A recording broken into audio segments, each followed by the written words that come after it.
Economic development is important for every African country, and especially for Ghana, where we have variables of the economy not doing so well currently.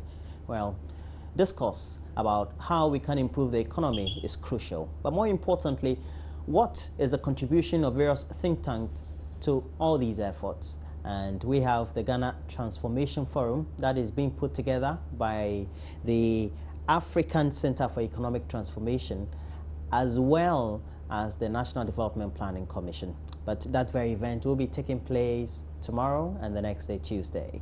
Well, we have here an astute economist who has had outstanding work with the World Bank and other groups for the last 26 years.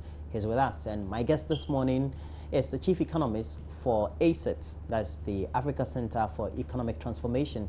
Dr. Yaw Ansu is my guest for the morning. Thanks for joining me. Thank you. But, thanks for inviting me. Tell me a little bit about ACET and why did you set up the whole institution? Okay. ACET, as you said, is the Africa Center for Economic Transformation. It was set up towards the end of 2007 by Dr. K.Y. Amoakun, who used to be with me in the World Bank, and subsequently also became the Executive Director of the Economic Commission for Africa and others.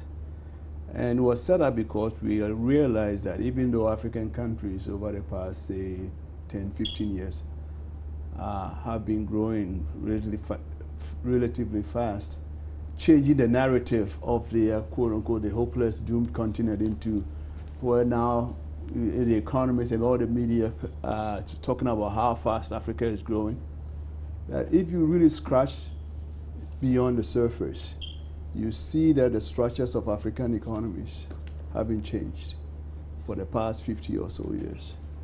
You would also, I mean, the same basket of goods that were being produced about 50 years ago, the same type of technology, and increasingly, if you look at on the global marketplace, and today with the globalization and a more integrated global market, if you look at African positions in the global markets, in practically every commodity or service area, apart from really primary commodities, we are really not doing very well. So to us, then the question becomes, how do you change this? And also, you would see, we also found that when it came to talking at the international scene about African economies and their development prospects, most of the important actors, most of the spokesmen were not Africans. You didn't have Africans out there articulating a view of where Africa needs to be in terms of economic development. And we thought Dr. Amoakun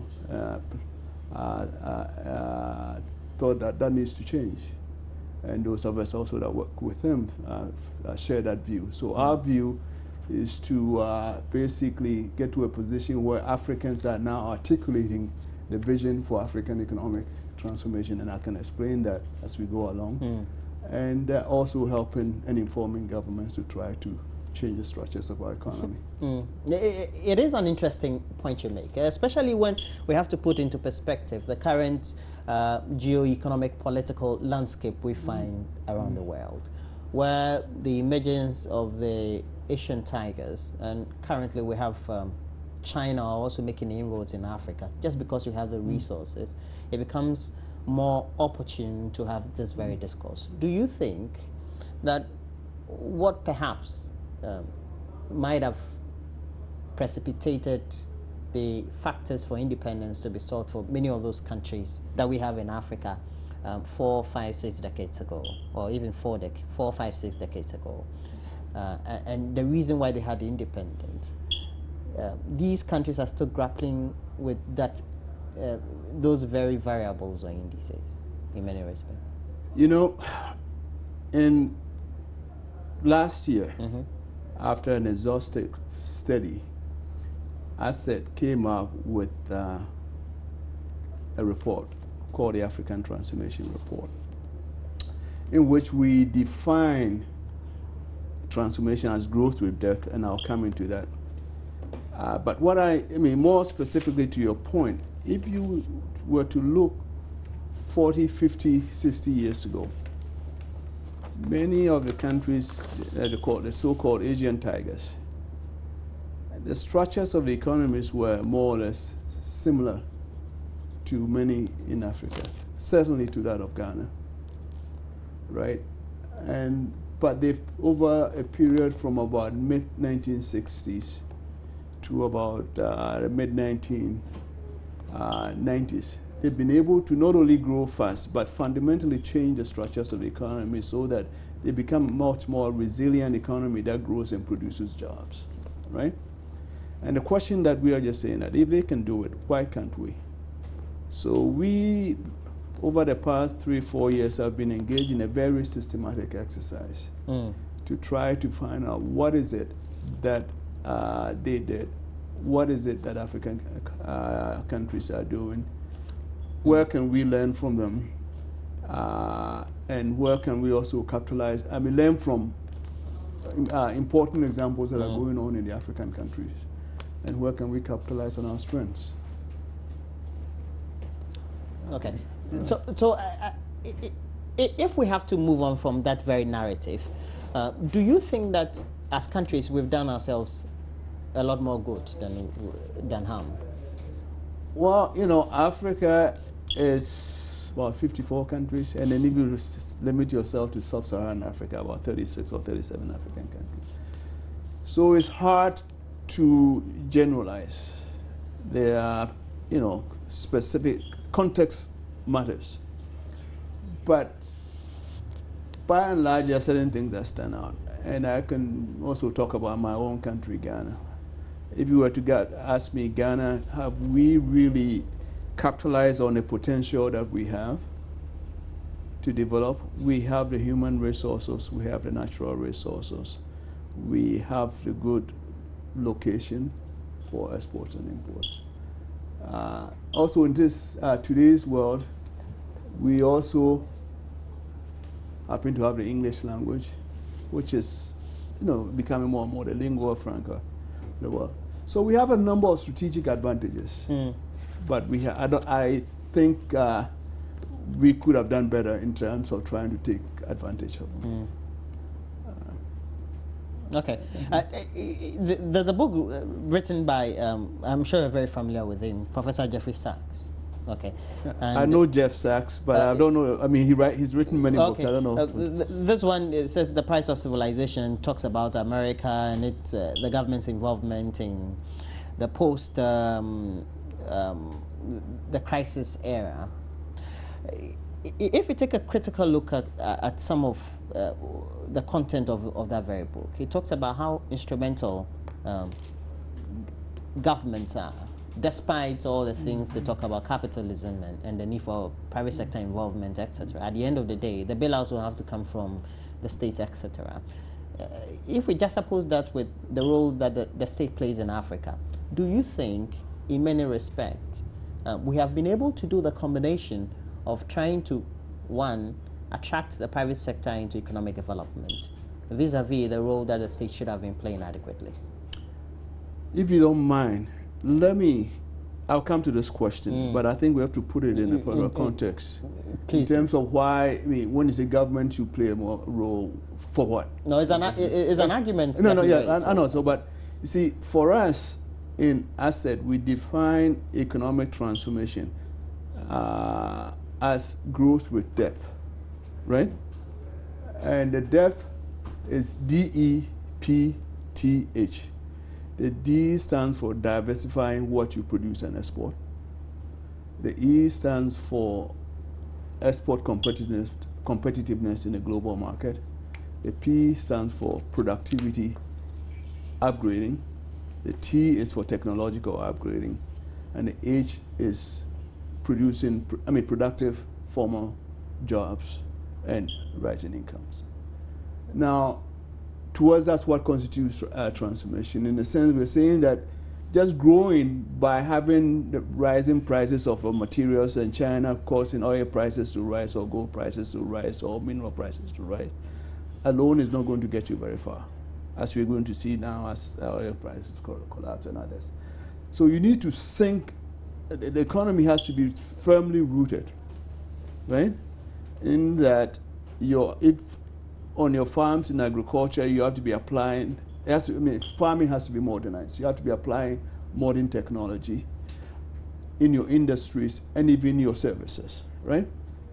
A big part of it is technological upgrading, finding new products to produce, finding new markets. And in the report that we did, if you go back into the process of development, even the 1400s to Britain, when Britain was trying to learn from the Netherlands, which at that time was the leading in the economic power, to the industrialization in Britain, Germany, the UK, the US, Japan. There's always been a combination of government and the private sector. Why? Because there are, in economics, there are issues called coordination failures, where there are potential, but one entrepreneur cannot by himself, doesn't make economic sense for him to do it. But once you get government to come in to coordinate, and there's research and development, that's very difficult to for an individual firm to undertake. So in many countries, there's been a state involvement in trying to basically take the first steps, and once to get the commercialized, then once it gets to the point where it can be commercialized, the state pulls back. So in the report that we did, we surveyed this, and if you look at African economic history post-independence, we went through a phase where government basically said we'll take, quote-unquote, the commanding height of the economy. There were state enterprises and all kinds of stuff. In Ghana here, Ghana typified that in the 60s. And these enterprises were run to the ground, and they were inefficiently run and practically collapsed the economy. And then in the 80s, we went through the other extreme where we say governments are no good and the private sector will do everything and all that stuff. It hasn't really transformed our economy. So what we are arguing is that there's a pragmatic, sensible middle where the government works to support and to promote the private sector that are the spearheads of the growth. Meaning what? Symbiotically? Well, yeah. There's a relationship. If you look at the historical experiences, even capitalist US, right? During this phase, a lot of research and development was undertaken through government initiative or government funding. And to this day, the governments fund a lot of research through US universities and other places. The internet, for instance, didn't just come out from the private sector. It came from the defense industry. And you can find many examples of that. You can look at the history of Japan. So there's a way that the government and the private sector can work strategically. Not the government dictating to the private sector, or the private sector always trying to seek all kinds of favors from it, but to come together to chart a strategic course in which the different roles are clarified and they work in a way that support each other, symbiotic, if you want to use your word, right? And we articulate that very clearly in chapter 2 of our report, right? Okay. Because I was just going through your report as well, and for transformation, you say you have outlined 4 pathways, or perhaps recommended 4 pathways, and these really do not depart from the fundamentals that economies like you and development economies also tend to promulgate around the world. But if we have to focus still on labor, and you're also mentioning agro-processing, oil and gas, and then we're looking at the last one, tourism for leisure and for business, which we all know. In what way would we have to be doing these, particularly with agro-processing, when we know that the more developed economies in the West have gone through these phases, now have gotten to a certain phase where, well, they're more talking about technology services, etc., and how they can even perhaps get a lot more resources outside their own continent. Well, you see, what we argue is that you play to your strength, right? and you leverage your strength to go into new areas, right? If you look at Africa, and again in chapter 3 of our report, we lay this out. Basically, we ask the question, can African countries basically replicate what the East Asian tigers did? Can we? I'll come to that.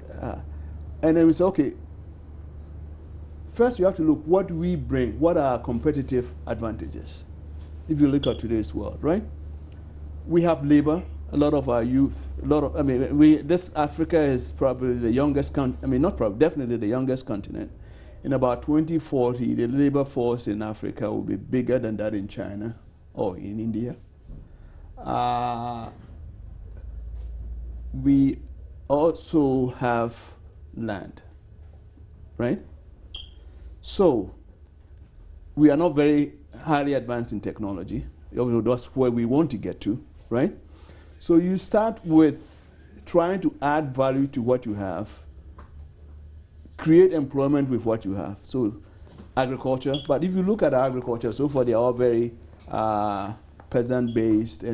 So we're finding what are ways in which we can modernize agriculture and agro-processing, taking advantage of current modern technology to even leapfrog some of the things that we don't have to go through every stage that the developed countries, but just looking, but strategically, but in sometimes leapfrogging technology.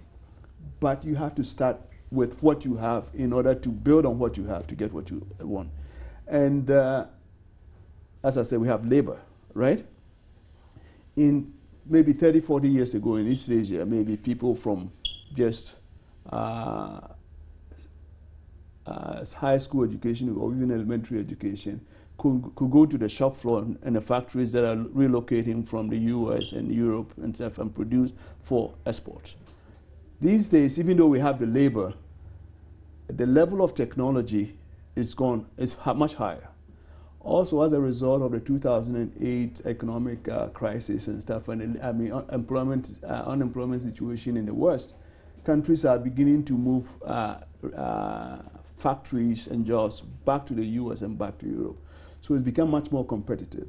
So in order to basically get into the point, the type where you become an exporter of labor-intensive goods, you need to work to really raise your skills platform a lot more. That's why if you see one of the things that we're going to discuss tomorrow and day after tomorrow in the forum is skills development. Right? Okay.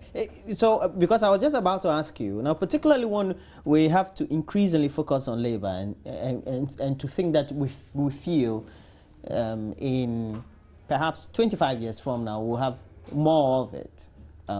How do we, as countries on the continent, tend to structure education in such a way that we're ready with the needed skill when the time comes for us also to take advantage of?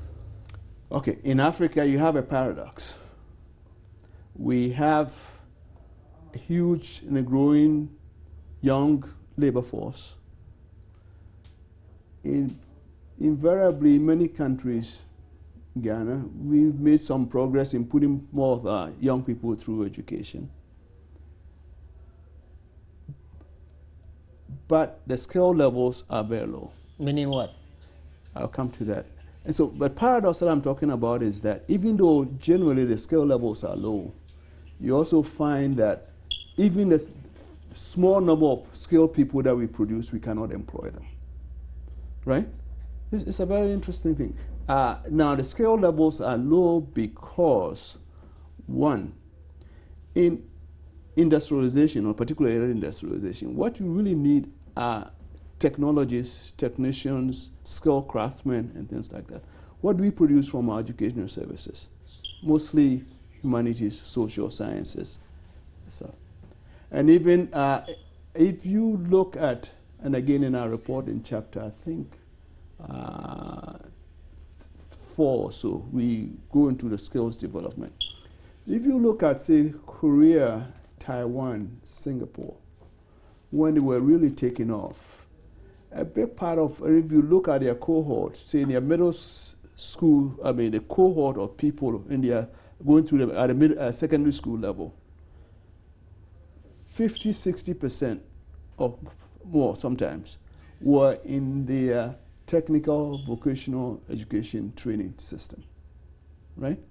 And they put a lot of resources through that, because that's where you get your technicians to basically man industry. In many African countries, this type of education, technical vocational educational training, TVET for short, is basically looked down upon. It's seen as the refuge of people who cannot make it and get into the academic stream, right?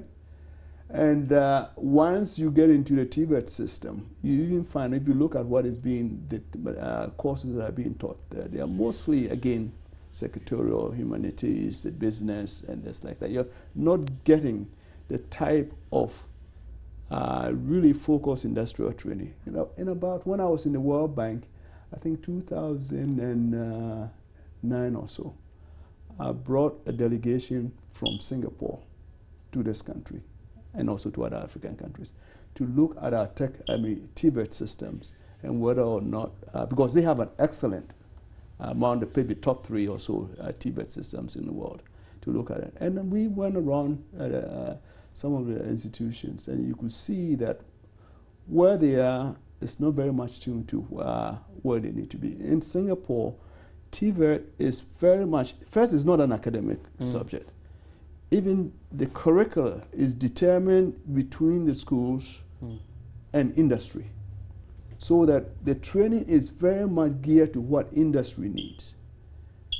Secondly, I mean, the country itself basically have a clear vision of where it wants to go, the industries that it wants to attract or build, right? So that you don't train people and they come out and there are no jobs. Because, you know, as I said, most people don't think that TVET is a very high status thing. But what the Singaporeans and the Koreans did was that senior policymakers all the way to the top really came out and espoused the need and the importance of TVET. And they run the economic strategies in such a way that the jobs, so that you go to TVET, you get trained, and you come in, and the jobs that you're trained for, in a sense, are there for you to get into. So skills training and the overall economic development go hand in hand in these countries. Okay, so at what point do we say, well, we want to ready ourselves, make sure we attract the needed investment? Yes. Now, if we attract those sort of inflows, how do we tie down that with the fact that we also need to make sure by the time those investments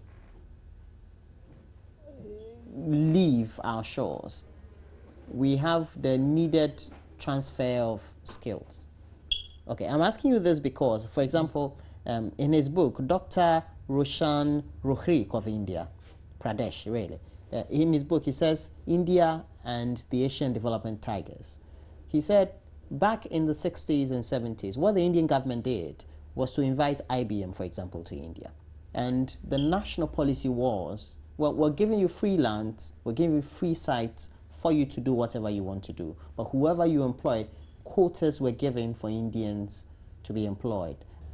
Well, thanks again for staying with us, and we apologize for that short break. And we still have with us Dr. Yao Ansu, and of course he's with ACET, and they are organizing the Ghana Transformation Forum, and it's supposed to take place from tomorrow and Tuesday. All right. At La Palm. At La Palm. Yeah. Okay. And I was asking you, how do we make sure as we invite investors and we have all these inflows, by the time they leave, there's the outflow, there's transfer of technology, and that should also be in tune with education in many respects. Yeah. As I was saying, there needs to be a clear synchronization between your skills development strategy and your overall economic development strategy. If you don't do it that way, and you go in and promote FDI, or foreign direct investment, they will come in for the cheap labor. Basically what you get is so-called footloose industries. And once the concessions and the tax concessions and things is finished, they pack up. They can box up the things and leave. So what you need to do, I mean, these people come in, they're not coming out for, out of charity. They want to make money, right? So you want to put yourself in a situation where they make money by employing your people at all levels, including high technological levels of their businesses, right? For instance, let me give you an example that I know very well. Singapore's economic strategy, development. When they started, they basically went out to people and just said, what we need is jobs, right? So any investor that was soon to set up in Singapore and produce, create jobs, they took. But at the same time, they worked with these investors and also other companies to build a world-class technical and vocational system. Not really locked into the sort of education sector bureaucracy, but I mean, interesting enough, this technical and vocational system was run out of the Ministry of Finance at that time, which was in charge of the export, export promotion agency of Singapore, economic development agency of Singapore. So basically, they were training these people in TVET, not in sort of general academic stuff, but specifically what industry needed and what the next step of industries that they were trying to attract to Singapore were, right? So that there was a great synchronization of what they were teaching in TVET and what their corporations that were invested in Singapore needed. So that the corporation found out that it was much more in their interest to employ engineers coming out of the technical institutes in Singapore, then bring their own from Europe and the US. And I've been to those technical institutes. And by the way, I've taken some Ghanaian officials there. An institute like Nanyang Polytechnic, they are basically, when it comes to something called mechatronics, robotics, and things like that. That's a specialty. In competition, even with MIT, they hold their own. And so when you visit these institutes, also you find that a lot of the equipment are supplied by industry. So that it's not like they're just taking theoretical blackboard stuff and then go into industry with no practical training. So they're working on the latest industrial equipment because they are in collaboration, partnership with the industries, right? And then the industry is informing what is it that they need to be taught, right? And so when they produce, they go, they go directly to the requirement. Again, Malaysia, if you go to Malaysia and the Penang Skills Development Institute in Penang, where they've basically also trying to replicate this. And Korea also does similar things.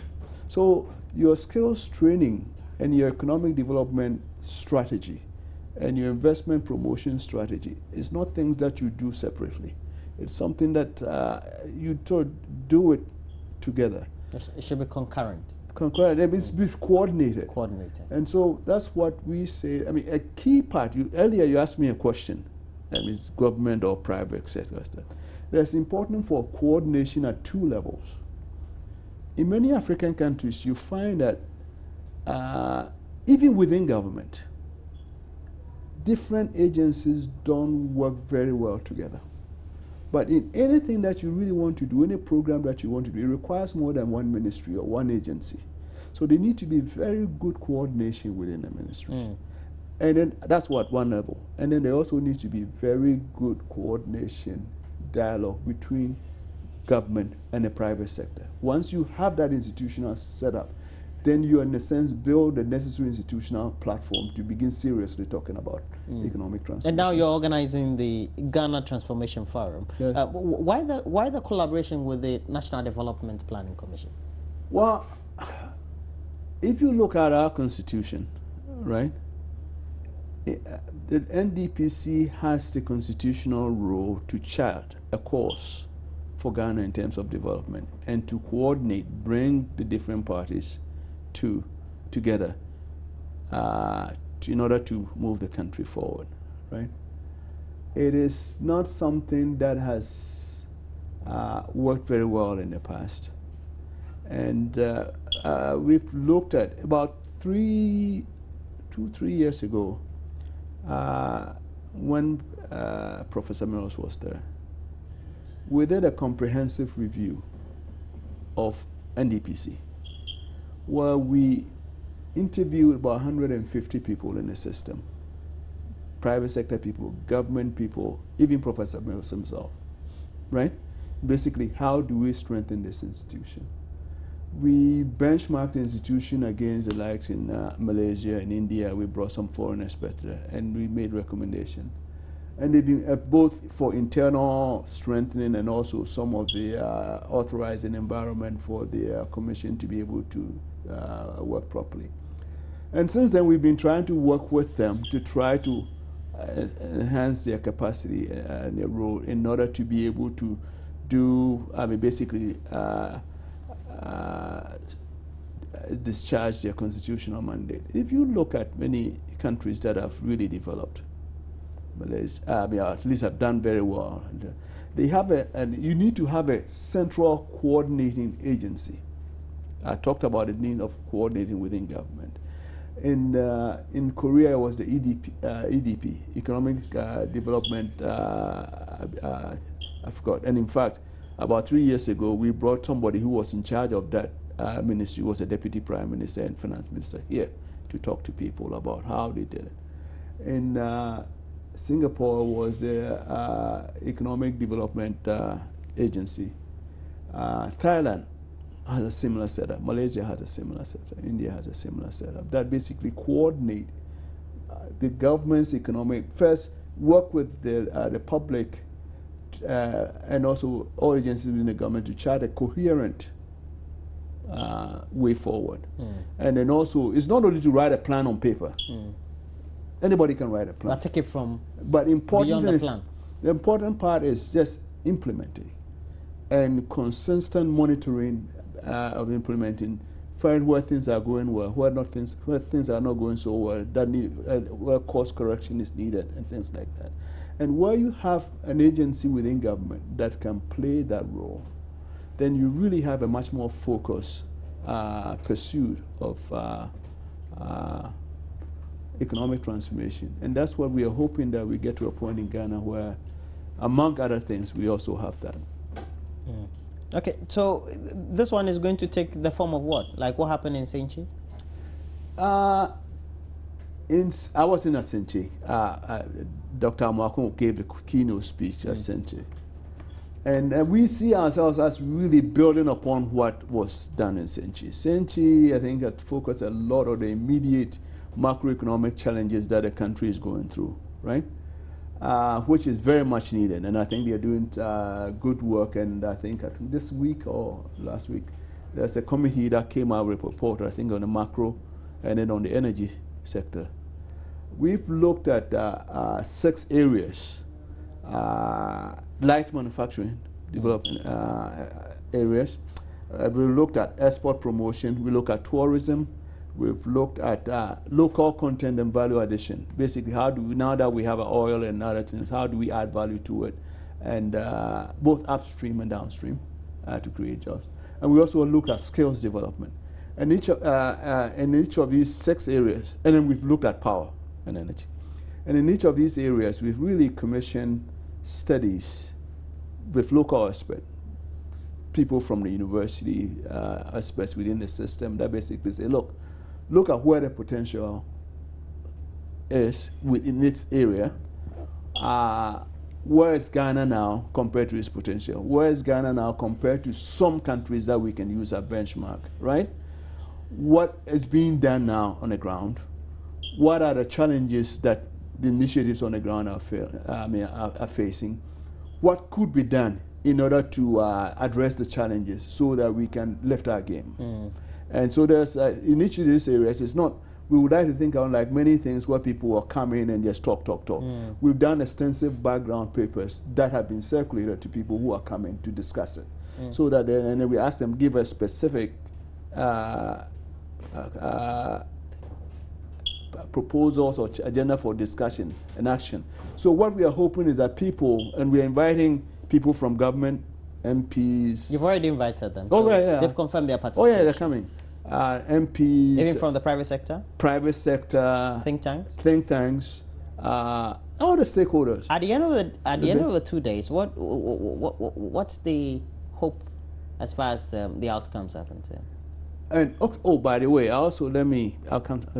we have also invited high officials that are leading their country's efforts in Rwanda, Ethiopia, Mauritius, and Kenya to also share their experiences at Ghana, so that we are exposed. They are coming.